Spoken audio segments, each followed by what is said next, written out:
if you happen to see someone near you, like doing like one of these little stretches or, a little arm push or like leg, it's because we worked pretty hard yesterday. It was a good work day. I want to show you guys some pictures from these things. We have some amazing before and afters. Some of these huge deals. We were cleaning out garages. We were working with Forgotten Angels. For those of you guys who don't know that, we're working with Forgotten Angels. There's just a ton of work to be done. We had young and old participating, so thankful for all of that. We had some fences redone. Michael Slattery led a fence crew, mostly of kids, to redo some fences, and they did amazing. This is the remnants of the jungle house. That's what we called it because it was like a jungle. Who knows what was going to come out of that thing? Apparently, at some point back there was a koi pond. It's not a koi pond anymore. It's like a mud pond with snakes living in it, perhaps. And then we pulled out 51 bags of yard waste. That's not counting the other stuff we cut down. That's 51 bags of yard waste. That was ridiculous. Look at this backyard. Here's the before and afters. This was fun. See how you can't see the fence in that first picture? And then there's a fence. That's a win. No fence to fence. We didn't build that fence. That fence was always there. They just didn't know it was there. And then let me see the next one. There it is. That patio. Didn't know there was a patio there. Definitely didn't know that there's little stones in the patio that were, blue and red and green. We found those stones that are there for them. That was new. Let me see the next one. And there's the koi pond where you couldn't see any of before. There it is.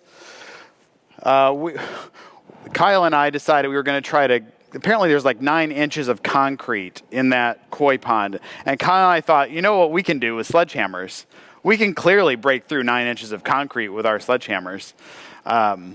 We made it maybe 1.5 inches, and Kyle's sledgehammer broke, and my arm broke, so we were done. It didn't really break, but close enough. Some amazing kids helping. This is some of the group that was helping all day. This is kind of they stayed till 4. Huge thank you to Francis Caballero, who put all of the hard work into organizing this thing. Tons of work done, 4 houses taken care of, fences redone, inside homes redone, lots of opportunities. I got to witness to one of the nurses at one of the houses, got to share the gospel with her. Lots of great ministry, and so thankful for you guys. And then some of you were crazy enough to come to set up this morning, and we are so thankful for you. We could use some help at teardown today, though, just in case anybody is looking for something to do. We could use that extra help.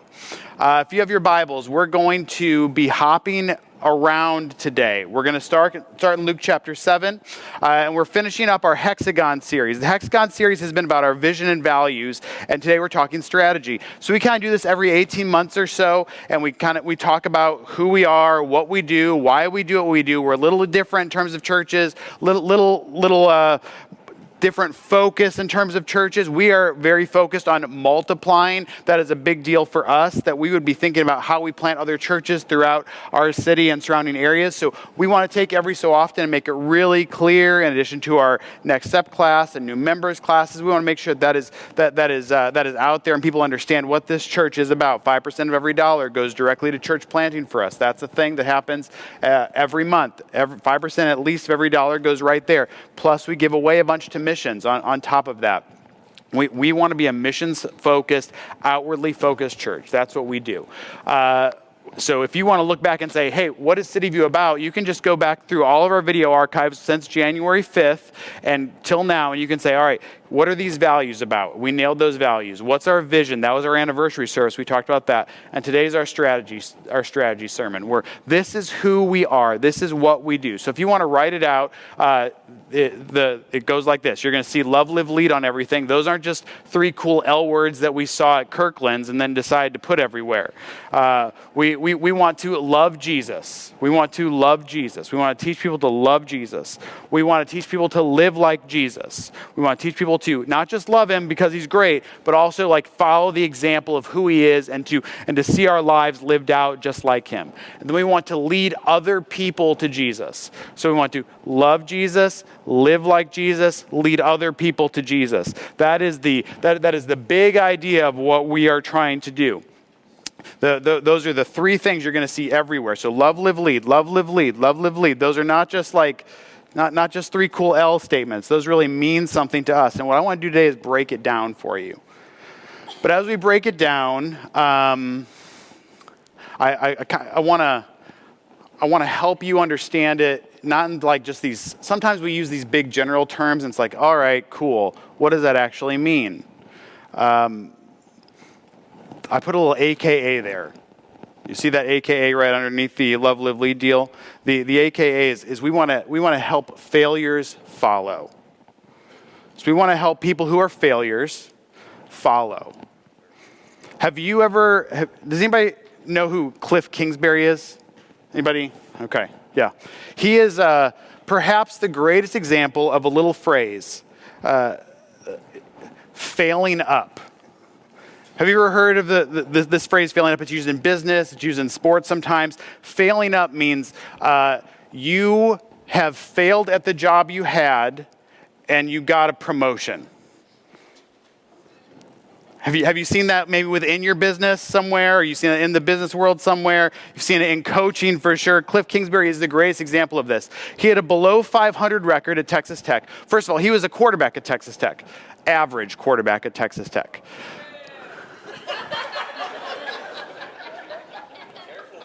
Two Red Raiders back there. Guns up, suns up.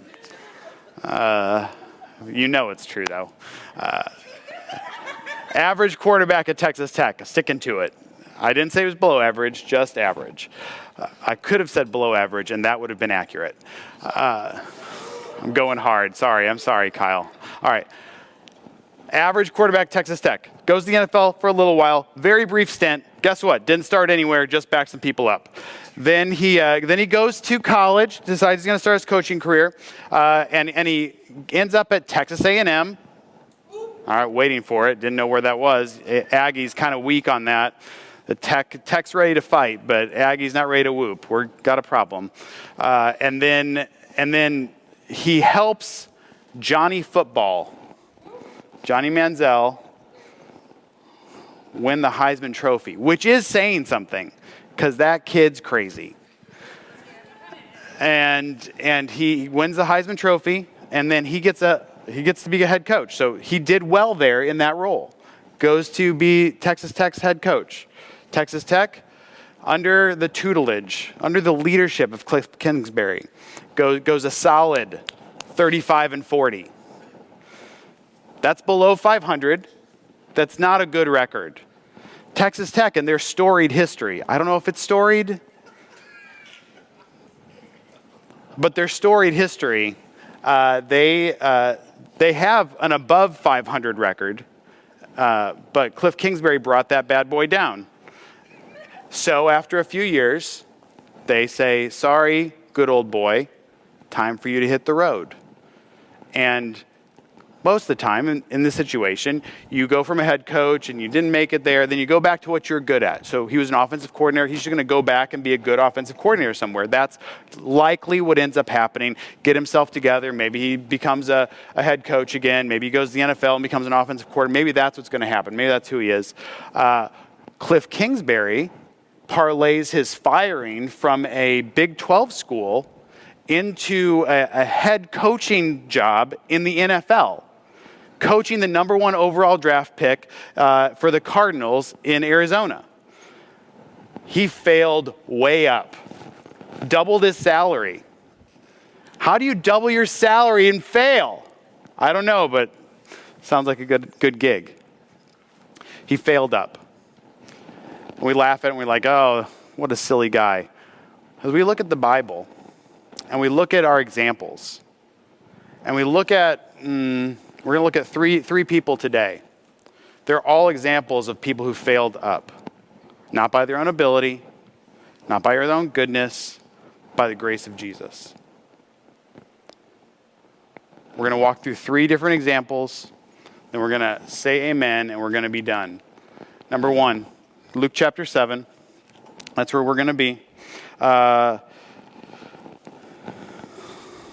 I'm going to read, and then we're going to make the point. Here it is. One of the Pharisees asked him. So Pharisee is a religious leader, asked him, Jesus, to eat with him.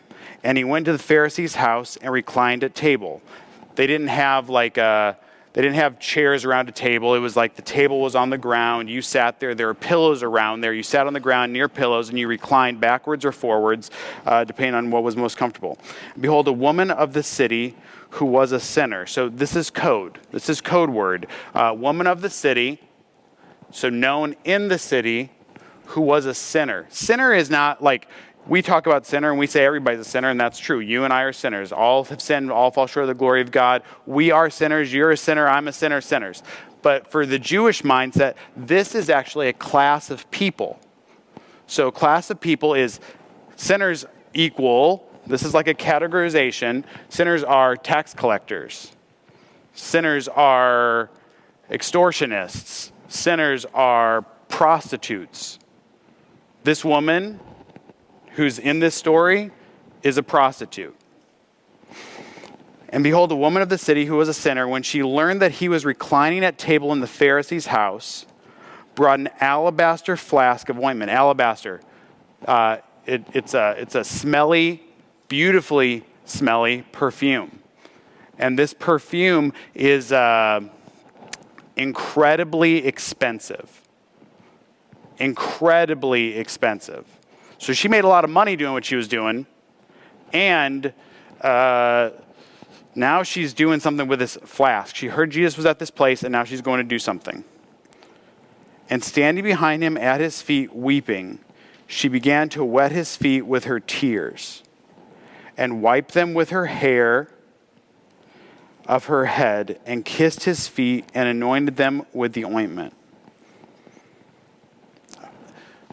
When you think about someone's feet, it's pretty gross, right? My dog, Penny, sweet, wonderful Penny. She's a corgi. She likes to lick my toes. I know, so gross. You know, when we worked all day yesterday, super sweaty. She loved licking my toes yesterday. Greatest toe licking day in the history of toe licking days. Gross, right? But you got dogs. You just got to make the dog happy. Let her lick my gross toes. There it is. Toes, toes, toes, toes, toes. That's for you. We have the benefit of socks and shoes. They did not have the benefit of socks and shoes. They had sandals. They are walking around the streets. Guess what? Animal feces cleanup is not a thing that's going on regularly in ancient Israel. So they're going down streets. They're going down marketplaces. They're going everywhere in the city. And guess what's on the floor? What's on the ground as they walk through these places? Ew, the gross. It's not just sweat, not just mud, all the gross. And she's coming to his feet, and she's washing her feet. Washing his feet with what? With her tears and with her hair. She's taking her hair, wiping it on Jesus' feet as she's crying because she is so thankful. Keep going. Now, when the Pharisee who had invited him saw this, he said to himself, if this man were a prophet, he would have known who and what sort of woman this is who is touching him, for she is a sinner. Now, quick parenthetical statement here. Simon knows who she is. That should kind of help you understand a little bit about Simon, maybe. That this guy understands who this woman is, and she came into his house. I don't know. Let your imaginations go. Not too far, though. Verse 40, and Jesus answering said to him, Simon, I have something to say to you. And he answered, say it, teacher. So remember, Pharisee thought it. Jesus answered it. I love it when he does this. Pharisee's thinking this. Jesus is like, hey, let me tell you a story, buddy. Verse 41, a certain moneylender had two debtors. One owed 500 denarii and one owed 50. A denarii is like a day's wage. If you were working a day, that's like a minimum wage, day's wage right there. So one owes 50 days' wages, one owes 500 days' wages. When they could not pay, he canceled the debt of both. Now, which of them will love him more? Simon answered, the one, I suppose, for whom he canceled the larger debt. And he said to him, you have judged rightly. Simon, you get it, man. You're right. The one who had 500 forgiven is going to love him more than the one who had 50 forgiven. Then turning toward the woman, he said to Simon, do you see this woman? I entered your house. You gave me no water for my feet, but she has wet my feet with her tears and wiped them with her hair. You gave me no kiss, but from the time I came in, she has not ceased to kiss my feet. You did not anoint my head with oil, but she has anointed my feet with ointment. Therefore I tell you, her sins, which are many, are forgiven, for she loved much. But he who is forgiven little loves little. We want you to love Jesus. And we want you to love Jesus like a prostitute. That's our point number one. Not like a woman of the night prostitute that we're going to deal with on, in 21st century, but like this prostitute. Like this prostitute who, according to legend, is Mary Magdalene, who's at the tomb when Jesus rises.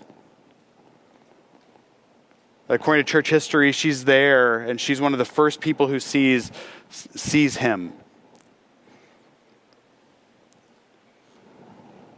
We want you to love Jesus like this. Like a prostitute who realizes that they were the 500. That their sin was more than they could ever hope to repay. That you understand that this isn't just like some murderer who's terrible out there, but that this is us. That this is you, that this is me, and that we say it like this a lot, that you are the biggest sinner that you know. That you are the biggest sinner that you know. You're like, no, I know some really bad people, Jason. Maybe. But as you examine the depth of your heart, why you do what you do, and the sin that springs out from that,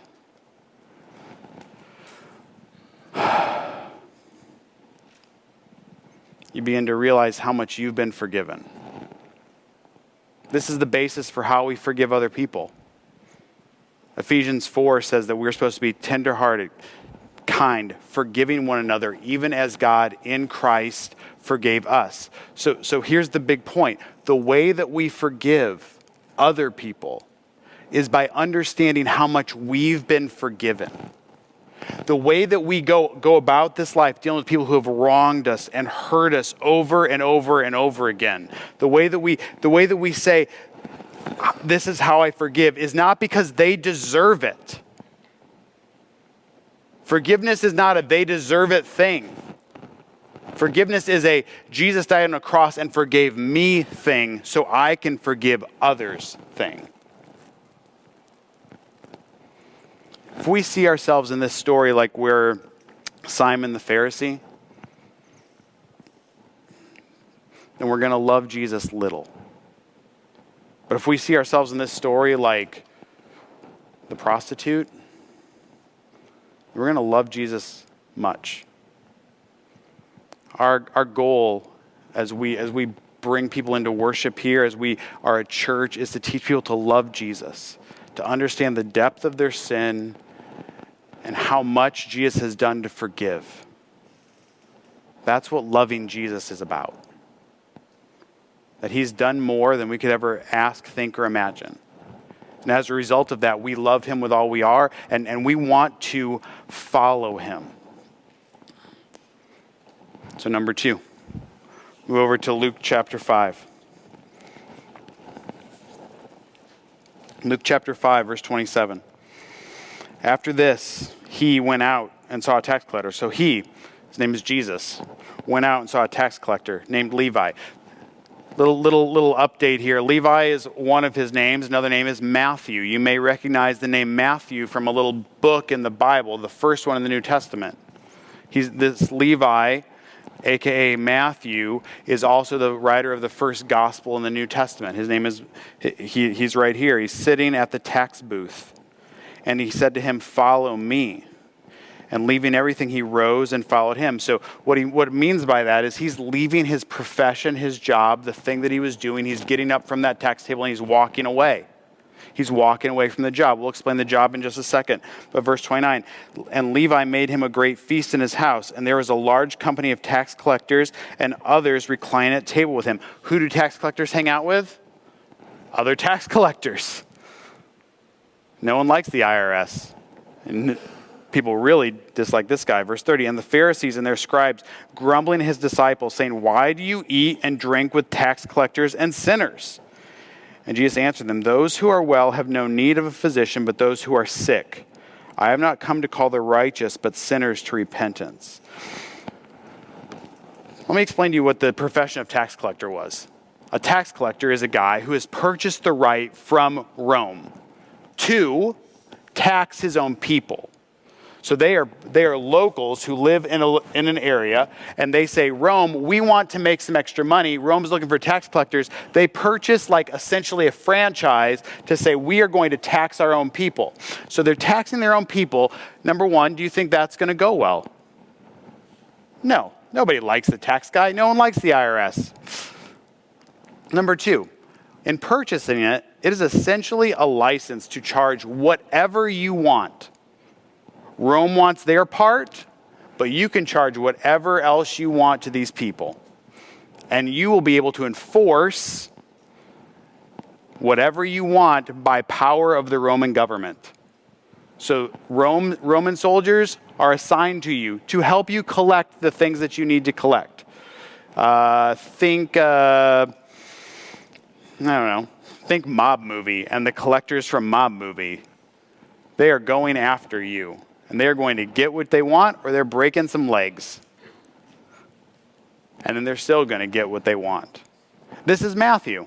Matthew is an extortionist. He is going to do everything in his power to get extra money, and he's going to extort it from you by power of the Roman government behind him. We want you to live like Jesus, like an extortionist. This outline is fun today. I had a good time writing it. We want you to live like Jesus, like an extortionist. Look what happened to this guy. This is his job. He is much hated. Much hated. In a few weeks, we're going to look at another guy, a chief tax collector, Zacchaeus. This is just Matthew. He's kind of lower level. But he is hated. Jesus says, "Follow me." And what does he do immediately? He invites Jesus to his house. He invites a bunch of his friends. And he's generous. And he gives.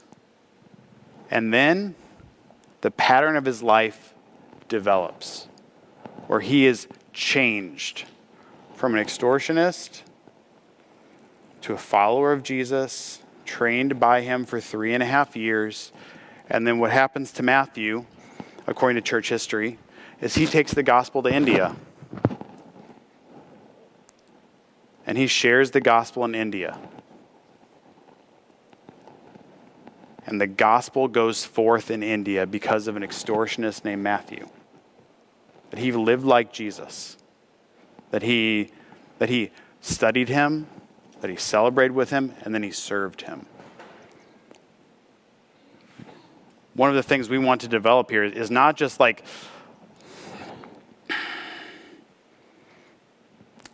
we don't want to develop Pharisees who know a lot of things and don't do a lot of action for the sake of Jesus.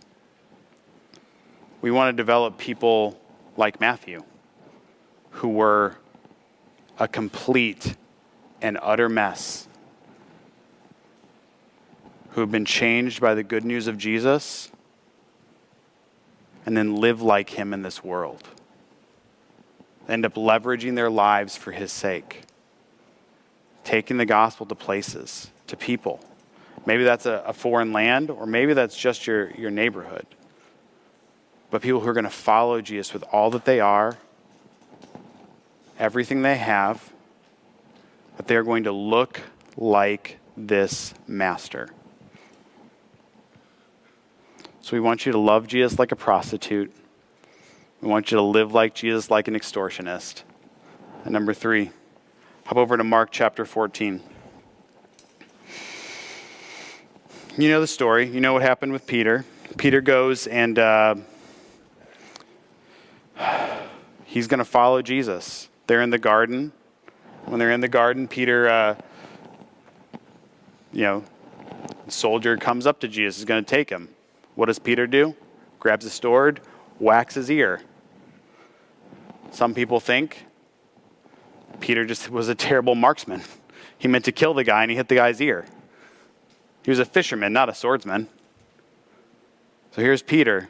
Jesus takes that ear, puts it back on the guy. Earlier that night, Jesus said, before the night's over, you're going to deny me 3 times. Peter's like, no way. I'm going to die with you. That's what's going to happen.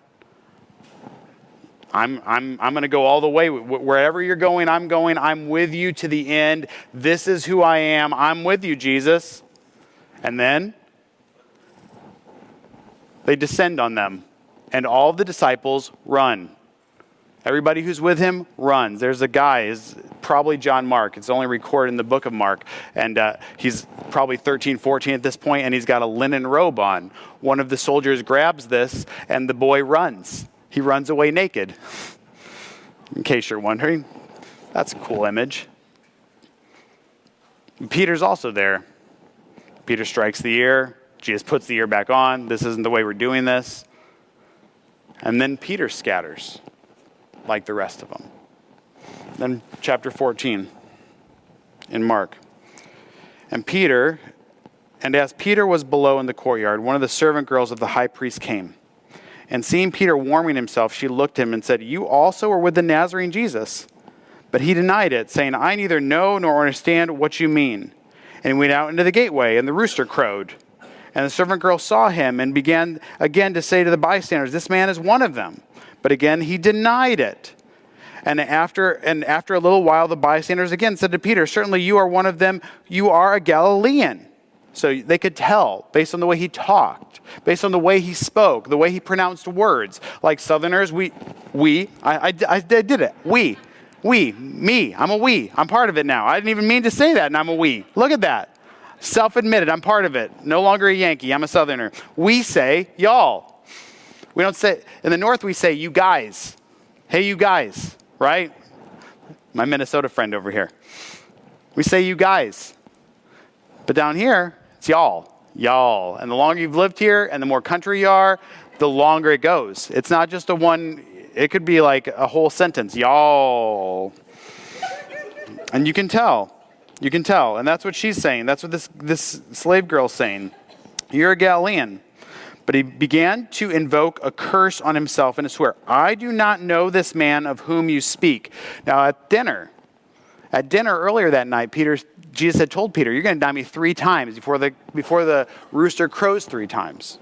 You're going to do it 3 times. We've just read him deny 3 times, right? We just saw that. And immediately the rooster crowed a second time. And Peter remembered how Jesus had said to him, before the rooster crows twice, you'll deny me 3 times. And he broke down and wept. And then Peter's story goes on. Jesus dies on a cross, goes into a tomb. 3 days later, news goes out that Jesus is no longer in that tomb. So Peter and John run. John gets there first because Peter's slow and fat and John's fast. They go in, they see, and they are both convinced as they see the tomb that Jesus has risen, his body was not taken. Then Jesus appears to them. Jesus appears to Peter specifically and redeems him. Something we're going to talk about in a few weeks, so I don't want to kill my mojo for that one. But then think through the book of Acts. Acts chapter 1, Acts chapter 2. Acts chapter 2. Peter's there with all the disciples in the upper room. Peter's there with the disciples in the upper room. Holy Spirit comes down. They walk out. Peter preaches the gospel. 3,000 people come to know Jesus. One day, one preacher, 3,000 people. And he leads the church of Jerusalem and sees hundreds and thousands of people come to know Jesus. And so we want you to lead people to Jesus like a deserter.